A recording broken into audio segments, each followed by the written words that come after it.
Well, everyone, it's time for us to go and take a look at the iPhone 6s and compare it against the iPhone 6s Plus and see which specific phone you should go ahead and buy in 2023. Now, I'm going to be honest, I don't really think you should be buying either one of these phones in 2023 anymore, but I haven't really done this comparison in a while, and I figured I might as well do it now because, we really have nothing else to do in mid-July right now or late July. But if you want to pick up some phones I would recommend buying this year, links will be down in the description.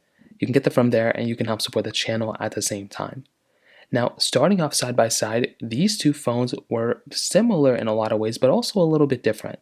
So with the iPhone 6s, this was the smaller of the two. On the front of this phone, you were getting a 4.7-inch Retina IPS panel.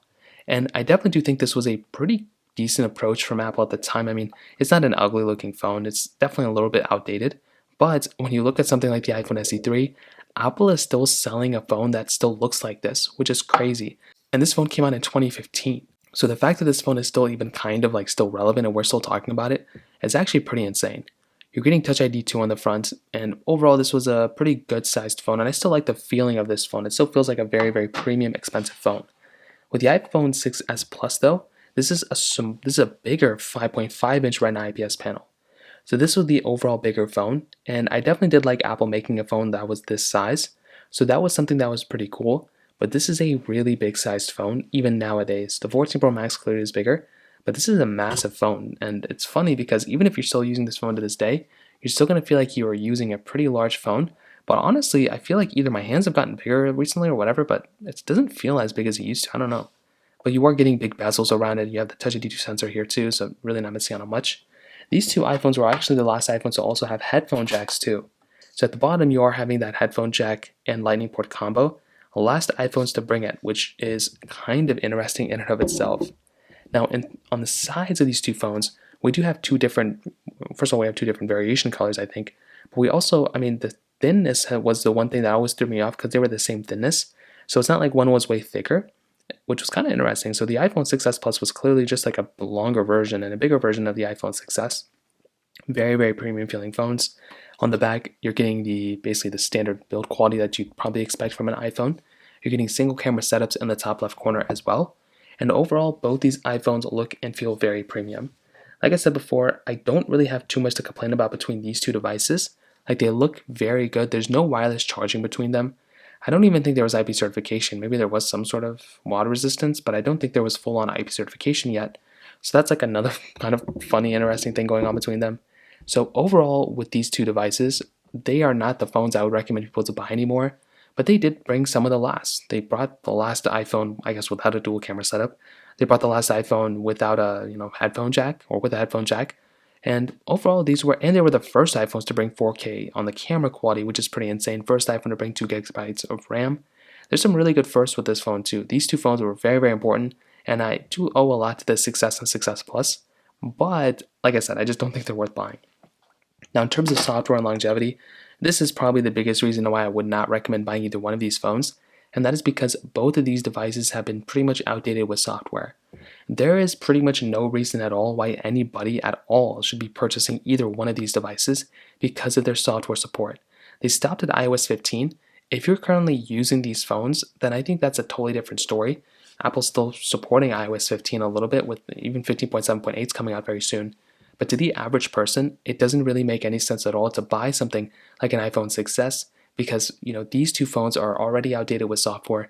We're already on the betas of iOS 17, and these phones are stuck on iOS 15. So these phones are like basically 2 years old at this point, and it just doesn't make any sense buying these phones from that perspective. So that kind of covers it up there too. Now let's go and hit on the speed between them. So the iPhone 6s has that Apple A9 chip inside of it with 2 gigabytes of RAM. And the iPhone 6s Plus also has that Apple A9 chip inside of it with 2 gigabytes of RAM. So let's go and see which one's the faster one between both. They're both going to be the same speed. Okay, there we go. All the apps are cleared out in the background. Well, let's go and get into it. Phone calls 3, 2, 1. Okay, same thing. Music 3, 2, 1. Okay, kind of the same thing, I guess, too. Let's go into their app stores 3, 2, 1. Totally messed up on this one. Oh, it's also not even connected to Wi-Fi, so it doesn't really matter between these two. Photos 3, 2, 1. Okay, the 6s Plus slightly faster there, but two different panels. Camera 3, 2, 1. Okay, perfect. Photos 3, 2, 1. Let's go take a photo. Let's going to open up this photo. I think I clicked it here faster, but they were kind of the same thing. Let's go and get into mail. 3, 2, 1. 6S Plus, slightly faster clock. 3, 2, 1. Kind of the same thing. Clicking out of both of them is almost the same thing too. Settings. 3, 2, 1. Perfect. So far, we haven't really seen too big differences. Podcast. 3, 2, 1. Kind of the same thing too. Hopping out of here. Let's go and get into something like news, which I don't even have, which is kind of awkward. Let's go into something else. Let's try wallet. Actually, let's skip that. Let's go. Actually, let's load up Subway Surfers. 3, 2, 1. So this is not that intensive of a game. I really think there's going to be some catastrophic issue that's going to stop these from loading or something. And it actually doesn't look like it. And the 6S Plus actually loaded into it a little bit faster than the iPhone 6S. Could be for a few reasons. This one's connected to the internet. This one is not. So that could have caused some issues. Now let's go and get into this game and see if there's any glitches between them. And definitely glitching on at least when they first started. But you can kind of see that they were both pretty good for the most part. It's kind of interesting playing two at the same time. It's actually kind of insane. But I think I'm doing it pretty well. This one's like pretty good right now.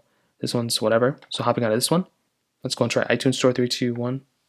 I don't know why this application they just don't want to open up for me when I click on them. It's so weird.